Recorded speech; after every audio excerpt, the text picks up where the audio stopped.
Hello everyone, welcome back another video. मैं हूं दानिश और आप सभी का स्वागत है आपके इस अपने यूट्यूब चैनल ईजीसी में। सो माय डियर फ्रेंड्स, आज के इस वीडियो में हम लोग बात करने वाले हैं प्रेजेंट टेंस का दूसरा पॉइंट के बारे में हम लोग बात करने वाले हैं। तो प्रेजेंट टेंस मैंने आपको पिछले वीडियो में मैंने बताया था कि टेंस तीन तरह के होते हैं, प्रेजेंट टेंस, पास्ट टेंस और फ्यूचर टेंस।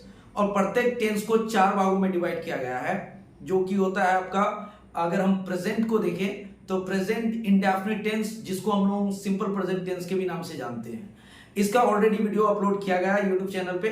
यदि आप प्रेजेंट इंडेफिनिट टेंस का वीडियो नहीं देखे हैं तो प्लीज पहले जाइए और प्रेजेंट इंडेफिनिट टेंस के वीडियो को देखिए। उसके बाद आप प्रेजेंट इंडेफिनिट के वीडियो को देखने के बाद आप इस वीडियो को देखें तो आपको ज्यादा समझ में आएगा। सो माय डियर फ्रेंड्स, आज की इस वीडियो में हम लोग बात करने वाले हैं प्रेजेंट कॉन्टिन्यूअस टेंस के बारे में, और इसी का एक दूसरा नाम है प्रेजेंट इम्परफेक्ट टेंस, या फिर इसी को हम लोग प्रेजेंट प्रोग्रेसिव टेंस के भी नाम से जानते हैं। तो आज हम लोग डिस्कस करेंगे कि प्रेजेंट कॉन्टिन्यूअस टेंस को कैसे प्रयोग करें, इसको कैसे समझें और ये एक्चुअल में होता क्या है। तो गाइस, सबसे पहले मैं आप लोगों को बता दूं कि प्रेजेंट कॉन्टिन्यूअस टेंस में किस तरह की एक्शन के बारे में बात होती है। तो प्रेजेंट कॉन्टिन्यूअस टेंस में कॉन्टिन्यूअस एक्शन के बारे में बात होती है, जो कि प्रेजेंट में लगातार वो कार्य चल रहा होता है। तो ऐसे एक्शन को बताने के लिए हम लोग प्रेजेंट कॉन्टिन्यूअस टेंस का प्रयोग करते हैं। अगर इसका हम लोग सैंपल लेते हैं तो इसका सैंपल होता है रहा हूं, रहे हैं, रही है। यानी कहने का मतलब कि जिस भी हिंदी वाक्य के लास्ट में रहा हूं, रहे हैं, रही है लगा रहेगा, तो हम लोग ये कहेंगे कि ये सेंटेंस प्रेजेंट कॉन्टिन्यूअस टेंस से ताल्लुक रखता है। यानी इसको हम लोग सिंपली अगर एक एग्जांपल लेंगे, जैसे कि वह खेल रहा है, इस वाक्य के लास्ट में हम देख पा रहे हैं कि यहां पे है कि रहा है, तो रहा है इसका मतलब ये प्रेजेंट कॉन्टिन्यूअस टेंस में है। दूसरा और एग्जांपल लेते हैं कि सीता अंग्रेजी बोल रही है, यहां पे रही है, इसीलिए हम लोग इस सेंटेंस को प्रेजेंट कॉन्टिन्यूअस टेंस में समझेंगे। तो एक चीज सिर्फ याद रखिएगा आप लोग कि जिस भी हिंदी वाक्य के अंत में रहा हूं, रहे हैं, रही है ये लगा रहे, आप समझ जाइएगा कि ये प्रेजेंट कॉन्टिन्यूअस टेंस से है। ओके, एग्जाम्पल तो मैंने आप लोगों को पहले ही बता दिया। इसका हम लोग स्ट्रक्चर लेते हैं, और स्ट्रक्चर है पॉजिटिव सेंटेंस का स्ट्रक्चर है subject am is are, fourth form of verb यानी बिफोर, और ऑब्जेक्ट या अदर वर्ड ये हो भी सकता है, नहीं भी हो सकता है। एग्जाम्पल लेते हैं, मैं क्रिकेट खेल रहा हूं, इस वाक्य के लास्ट में रहा हूं है और ये वाक्य पॉजिटिव है, इसलिए आप पॉजिटिव स्ट्रक्चर से इन्हें बनाएं। जैसे कि मैं क्रिकेट खेल रहा हूं या वह क्रिकेट खेल रहा है। यहां पे वाक्य लेते हैं मैं क्रिकेट खेल रहा हूं, इस वाक्य में सब्जेक्ट आपका मैं है, इसलिए आई लगेगा। अब यहां पे स्ट्रक्चर में एम इज आर है, तो यहां पे यह जानने की जरूरत है कि एम कौन लेता है, या एम का प्रयोग कहां पे किया जाता है, इसका प्रयोग कहां किया जाता है, और आर का प्रयोग कहां किया जाता है। तो मैं आपको बता दूं कि आई हमेशा एम लेता है, और अगर हम बात करें he, she, it, name, this, that, तो ये हमेशा इज लेगा, और you, we, they, names, this, those, अगर ये इनमें से कोई भी सब्जेक्ट रहे तो आर लेगा। मैं क्रिकेट खेल रहा हूं, इस वाक्य में सब्जेक्ट मैं है, इसलिए आई, और आई के साथ मैंने अभी आप लोगों को बताया कि एम का प्रयोग किया जाता है, सो आई एम। वर्ब का फोर्थ फॉर्म डालना है यानी बिफोर डालना है, तो प्लेइंग, और यहां पे ऑब्जेक्ट है आपका क्रिकेट, इसलिए हम लोग यहां क्रिकेट ऐड करेंगे।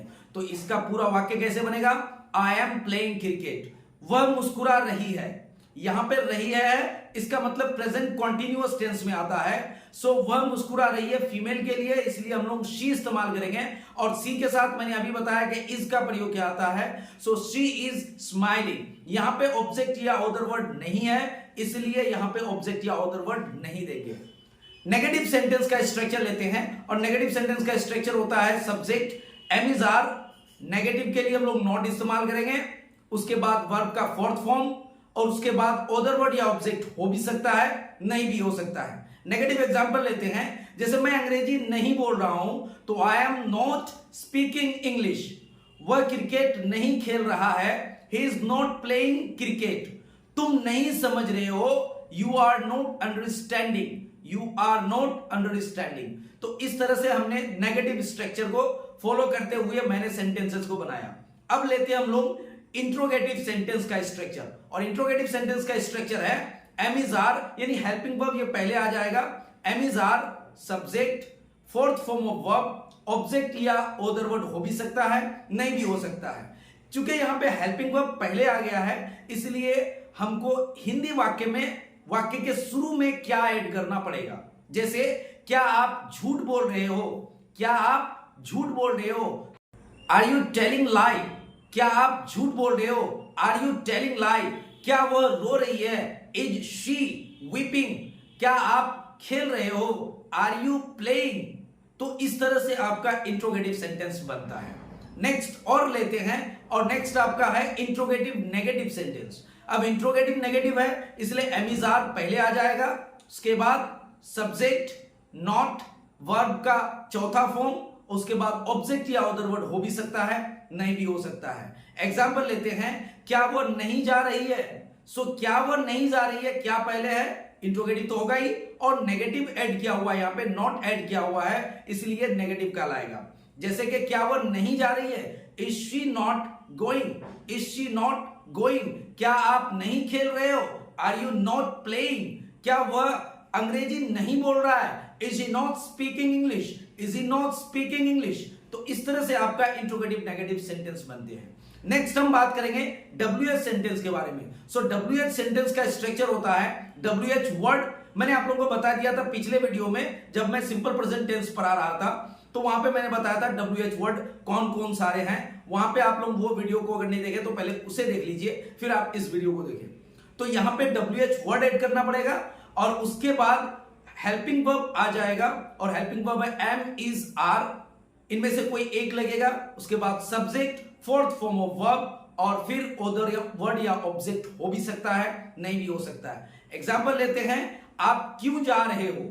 सो यहां पे क्यों आपका WH वर्ड है, इसलिए why पहले इस्तेमाल करेंगे। सो why आर यू गोइंग, आप क्यों खेल रहे हो, सो why आर यू प्लेइंग, वह कैसे खेल रही है, हाउ इज शी प्लेइंग। सो इस तरह से हम लोग WH सेंटेंस को बनाते हैं। नेक्स्ट लेते हैं, और लास्ट है आपका WH negative sentence. So WH negative sentence का स्ट्रक्चर होता है WH am is are, subject not before, object या अदर वर्ड हो भी सकता है, नहीं भी हो सकता है। जैसे तुम क्यों नहीं समझ रहे हो। सो तुम क्यों नहीं समझ रहे हो, क्यों WH वर्ड है और नेगेटिव पे है, इसलिए इसे WH नेगेटिव सेंटेंस कहा जाता है।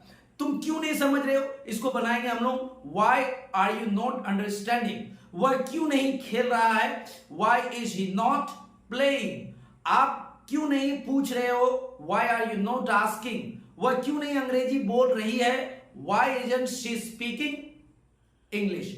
सो इस तरह से हम लोग प्रेजेंट कॉन्टिन्यूअस को बनाते हैं। सो प्रेजेंट कॉन्टिन्यूअस का वीडियो आज इतना ही रहा। प्रेजेंट कॉन्टिन्यूअस टेंस खत्म हो गई। नेक्स्ट वीडियो में हम लोग बात करेंगे प्रेजेंट परफेक्ट टेंस के बारे में। यदि वीडियो आपको अच्छा लगा है तो प्लीज लाइक करें, शेयर करें और सब्सक्राइब करना तो बिल्कुल ना भूलें। मिलते हैं हम लोग नेक्स्ट वीडियो में, तब तक के लिए आप अपना ख्याल रखें। Bye bye.